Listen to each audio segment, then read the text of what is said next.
क्या भगवान है? यदि हाँ तो कहाँ है?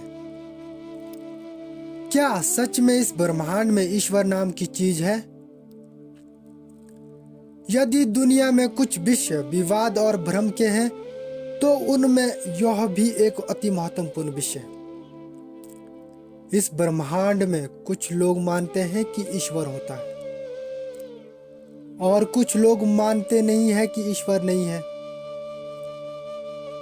इस विषय के संबंध में कुछ विद्वानों के विचार है कि हम सब ईश्वर में विश्वास क्यों करते हैं। इसका मुख्य कारण यह है कि हम सबको पैदा होने के समय से ही हमारे चारों तरफ एक ऐसा वातावरण देखने को मिलता है कि सब के सब ईश्वर में विश्वास कर रहे होते हैं। हम देखते हैं कि हमारी माँ, हमारे पिता, भाई बहन तथा हमारे पड़ोसी सभी मंदिर, चर्च तथा मस्जिद जाते हैं। घर में भी ईश्वर की पूजा करते हैं, सूर्य देव को जल चढ़ाते हैं, आए दिन भगवान के रूप में महात्मा आते हैं, पंडाल लगते हैं, वहाँ प्रवचन सुनते हैं, वहाँ हम सबको बताया जाता है कि भगवान है और उन्होंने ही इस ब्रह्मांड का निर्माण किया है और सब कुछ उसके द्वारा ही चलाया जा रहा है। बचपन से ही हम सब यह देखते देखते तथा इसी गुट्टी को पीते हुए बड़े हुए हैं। इसीलिए हमारी धारणा बन गई है कि ईश्वर होता है और बहुत देवताओं के रूप में हमारे साथ होते हैं। लेकिन ईश्वर को किसी ने देखा तो आज तक नहीं, पर मानते सब आ रहे हैं कि वह होता है, जन्म लेता है, अवतार लेता है। लोगों के जो विचार हमारे सामने आते हैं उनको बिना सोचे समझे ही हम मान लेते हैं और धारण करते जाते हैं। फिर हमारी धारणा बन जाती है जिसमें विवेक का कोई स्थान नहीं होता है। मैं कहूं कि क्या आपने ईश्वर देखा है? क्या कोई सबूत है? तो इसका जवाब दिया जाता है कि देखा तो नहीं पर होता है और है भी। उदाहरण के लिए एक नेताजी है, उनको एक औरत ने कहा कि मेरा यह बेटा है, इसके बायोलॉजिकल पिता आप हैं। आपने प्रेम किया, कहा कि शादी कर लेंगे। यह बच्चा पैदा हो गया पर आपने शादी आज तक नहीं की, लोक लाज के कारण। इसको अपना बेटा स्वीकार करो। नेताजी ने भी कह दिया कि यह मेरा बेटा नहीं है। क्या सबूत है कि यह मेरा बेटा है? क्या सबूत मांगा जा रहा है? जबकि एक जीवित औरत कह रही थी कि उस औरत ने कहा डीएनए टेस्ट करा लीजिए अगर यदि आपको विश्वास नहीं होता है। फिर कोर्ट के आदेश पर टेस्ट हुआ और वही उनका पिता निकला। कितनी अजीब विडंबना है ना, कि जिसका सबूत मिल रहा है उसको मानने के लिए तैयार नहीं है और जिसका कोई सबूत नहीं है और आज तक किसी को सबूत मिला भी नहीं है उसको आंख मीच कर मानते आ रहे हैं। यही बात स्वर्ग और नरक के बारे में भी लागू होती है। लोग कहते हैं कि स्वर्ग जाना हो तो ऐसे ऐसे अच्छे काम करो वरना नरक में जाओगे। जिस स्थान को आज तक किसी ने देखा नहीं और जिसका कोई प्रमाण नहीं, उसको सब मानते आ रहे हैं। क्यों? क्योंकि हम सबको बचपन से यही बातें सिखाई या बोली जाती है। हमारा जो वर्तमान है, संसार है, जो दिखाई दे रहा है, जो स्वयं में जीता जागता प्रमाण है, उसको माया कहा जाता है, अर्थात जिसका कोई अस्तित्व भी नहीं है। और कहा जाता है कि यह मिथ्या है, क्षण भंगुर है, इसको भूल जाओ और स्वर्ग जाओ। जबकि सच केवल यही है कि जो पल क्षण हम जी रहे हैं वही सच है। हम एक एक पल में वो कार्य करें जिसमें इंसानों, जानवरों, पर्यावरण की भलाई हो। हम यह तो करते नहीं है।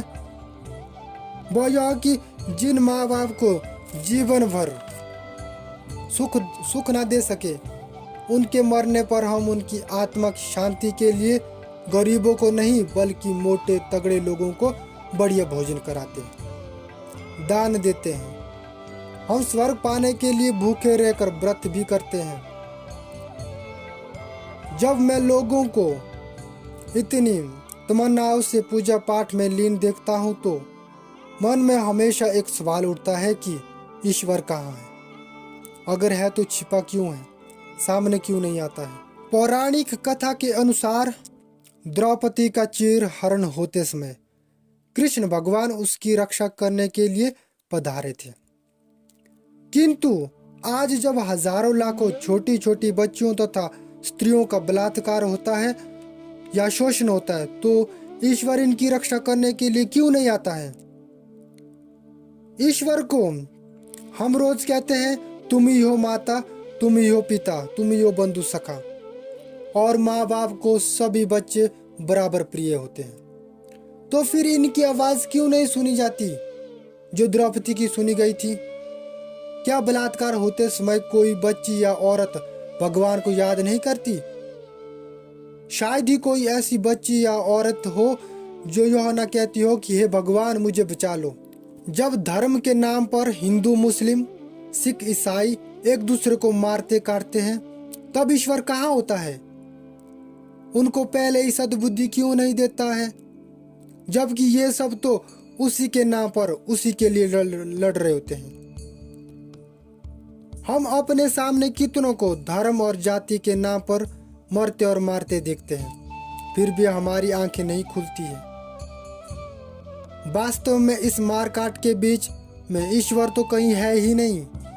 अगर है तो क्यों नहीं इन सबको विवेक और ज्ञान की सद्बुद्धि देता है? यह बात हमेशा क्यों समझ नहीं आती कि जो हमें दिखाई ही नहीं देता काल्पनिक है और जिसके अस्तित्व के बारे में कुछ भी पता नहीं। अर्थात जब हम ईश्वर के नाम पर मार काट कर सकते हैं, तो ईश्वर के नाम पर हम एक क्यों नहीं हो सकते?